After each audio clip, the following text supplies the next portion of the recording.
എല്ലാവരും പ്ലസ് ടുവിൻ്റെ റിസൾട്ടിന് ആകാംക്ഷയോടെ കാത്തിരിക്കുകയായിരിക്കും. അപ്പോൾ നിങ്ങൾക്ക് കിട്ടുന്ന മാർക്ക് ഷീറ്റ് എങ്ങനെയായിരിക്കുമെന്നും അതിലെ മാർക്കിൻ്റെ ഡീറ്റെയിൽസും അതുപോലെ പേഴ്സൻറ്റേജ് എങ്ങനെ നോക്കാമെന്നും അതുപോലെ തന്നെ മറ്റൊരു കാര്യം കൂടിയുണ്ട്. ഓരോ വിഷയത്തിൻ്റെയും പാസ് മാർക്ക് എങ്ങനെയാണ്, അതായത് എത്ര മാർക്ക് കിട്ടിയാൽ പാസ്സാകും തുടങ്ങിയ കാര്യങ്ങളൊക്കെയാണ് ഈ വീഡിയോയിൽ ഉൾപ്പെടുത്തിയിരിക്കുന്നത്. അപ്പോൾ വീഡിയോ സ്കിപ്പ് ചെയ്യാതെ മുഴുവനായിട്ടും കാണുക. അതുപോലെ ചാനൽ സബ്സ്ക്രൈബ് ചെയ്യാത്തവരുണ്ടെങ്കിൽ സബ്സ്ക്രൈബ് ചെയ്തതിന് ശേഷം വീഡിയോ കാണുക. പ്ലസ് ടു കൊമേഴ്സ് ഗ്രൂപ്പിൻ്റെ ഒരു മാർക്ക് ഷീറ്റാണ് ഇവിടെ കൊടുത്തിരിക്കുന്നത്. ആദ്യം കൊടുത്തിട്ടുള്ളത് CE മാർക്കും അതിനുശേഷം കൊടുത്തിട്ടുള്ളത് എക്സാമിന് നിങ്ങൾക്ക് കിട്ടിയ മാർക്കും അതിൻ്റെ ടോട്ടലുമാണ് ഇവിടെ കൊടുത്തിട്ടുള്ളത്.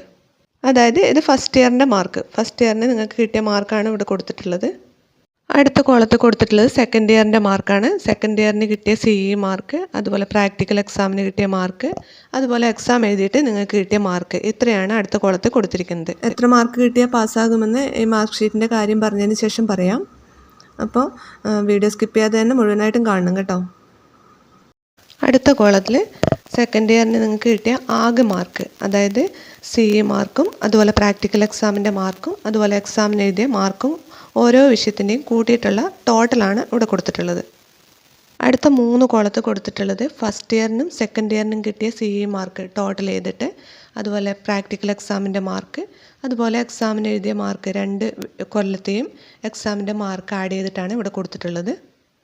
ഇനി അടുത്ത ഈ കോളത്തിൽ കാണിച്ചിട്ടുള്ളത് അതായത് ആകെ ടോട്ടൽ മാർക്ക്, ഫസ്റ്റ് ഇയറിന് കിട്ടിയ എല്ലാ മാർക്കും അതുപോലെ സെക്കൻഡ് ഇയറിന് കിട്ടിയ എല്ലാ മാർക്കും ടോട്ടൽ ചെയ്തിട്ടുള്ള നിങ്ങളുടെ പ്ലസ് ടുവിൻ്റെ ആകെ കിട്ടിയ മാർക്കാണ് ഇവിടെ കൊടുത്തിട്ടുള്ളത്. ഈ മാർക്ക് വെച്ചിട്ടാണ് നമ്മൾ പേഴ്സൻറ്റേജ് കണ്ടുപിടിക്കുന്നത്.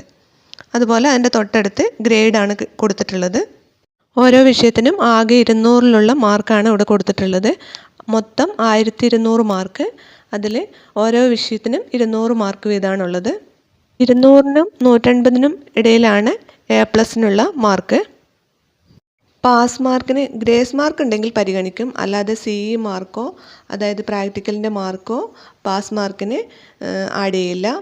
അതായത് പ്രാക്ടിക്കൽ ഇല്ലാത്ത വിഷയമാണെങ്കിൽ 180ലാണ് മാർക്ക്, അതായത് ആദ്യത്തെ വർഷം 80, പിറ്റേത്തെ വർഷം 80, അങ്ങനെ 160 മാർക്ക്. ഈ 160ൽ 48 മാർക്ക് 2 വർഷം കൂടി 48 മാർക്ക് ഉണ്ടെങ്കിൽ പാസ്സാകും.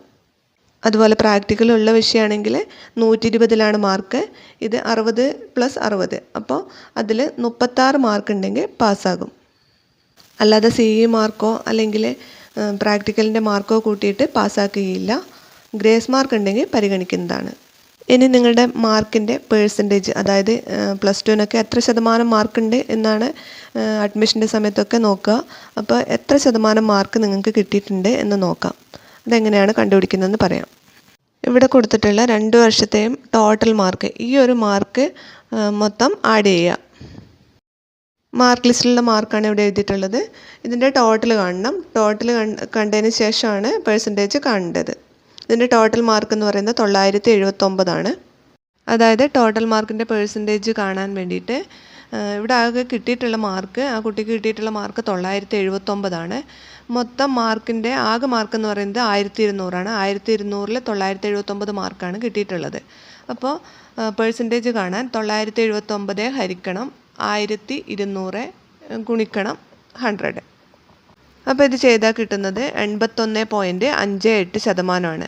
ഇത്രയും മാർക്കാണ് കിട്ടിയിട്ടുള്ളത്, 81.58%. ഇതുപോലെ നിങ്ങൾക്ക് കിട്ടിയ മാർക്കിൻ്റെ പേഴ്സൻറ്റേജും കണ്ടുപിടിക്കാം. അപ്പോൾ നിങ്ങൾക്ക് ഈ വീഡിയോ ഉപകാരപ്രദമായിട്ടുണ്ടെങ്കിൽ തീർച്ചയായും ലൈക്ക് ചെയ്യുക, ഷെയർ ചെയ്യുക, അതുപോലെ സബ്സ്ക്രൈബ് ചെയ്യുക.